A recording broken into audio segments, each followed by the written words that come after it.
1066, a year that changed England forever. The Anglo-Saxon kingdom, once proud and powerful, suddenly stood on the edge of collapse. From across the sea, a man with unstoppable ambition arrived, William of Normandy. After defeating King Harold at the Battle of Hastings, William didn't just win a battle. He claimed an entire kingdom. But conquering land was only the beginning. England was not a silent land. The Saxons were warriors, deeply rooted in their traditions, their lands, and their identity.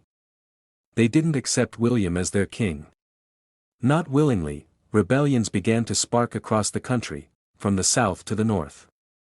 Small uprisings turned into larger resistance movements. The Saxons believed they could push the Normans back into the sea, but they underestimated one thing: William was not just a conqueror. He was a strategist. A ruler who understood fear, power, and control. He knew that if he failed to crush these rebellions early, England would slip out of his hands forever, so instead of ruling with mercy, he chose domination, and what followed would become one of the most brutal chapters in English history. The question is, why did the Saxons fail, and how did William break an entire nation? The Saxons were not defeated in spirit. Across England, resistance grew. Local leaders gathered men, forming armies to challenge Norman control.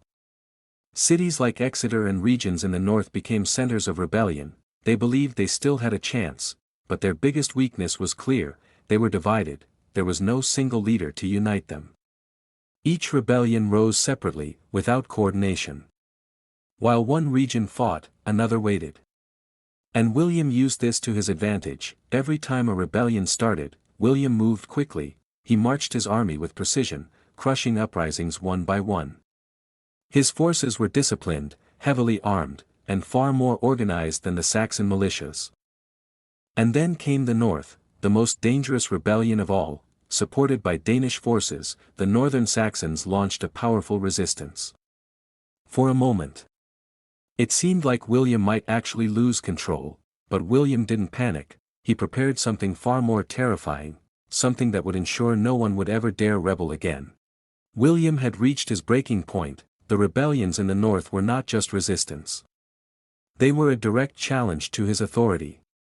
If he allowed this to continue, everything he had fought for could collapse. So in the winter of 1069, William made a decision that would define his rule forever. He unleashed a campaign of destruction unlike anything England had ever seen: the harrying of the north. His armies marched through Yorkshire and beyond, not just to defeat rebels, but to erase their ability to fight. Villages were set on fire, homes turned to ash, fields, the very source of life, were destroyed before the next harvest could come.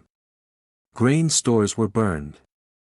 Wells were poisoned, livestock slaughtered. This was not a battle, this was calculated devastation. Men who resisted were killed without mercy. Families were left with nothing. Survivors wandered through frozen lands, searching for food that no longer existed. Famine followed. Chroniclers of the time described entire regions left empty, silent, lifeless. Broken, William didn't just defeat the rebels, he destroyed the foundation of rebellion itself. Fear spread faster than any army ever could. The message was clear: defy William, and everything you know will be wiped away. The Saxons had courage. They had numbers.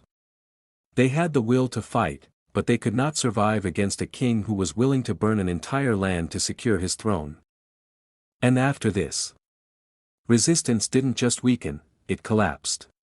With the rebellions crushed and the north silenced, William turned his focus to something even more powerful than war: control. He understood that victory on the battlefield meant nothing if the people still had the power to rise again. So he rebuilt England, not as it was, but as he wanted it to be. Across the country, castles began to rise, not simple structures, but symbols of domination. Towering over towns and villages, these fortresses reminded the Saxons every single day who ruled them. Inside these castles were Norman soldiers, always ready, always watching. Rebellion became almost impossible, but William didn't stop there. He reshaped the entire system of power. Saxon nobles were stripped of their lands, titles, and influence. In their place, Norman lords took control. Men loyal only to William. The old England disappeared. Piece by piece, language, culture, law, everything began to change, and then came one of the most powerful tools of control in history, the Doomsday Book. In 1086, William ordered a massive survey of his kingdom.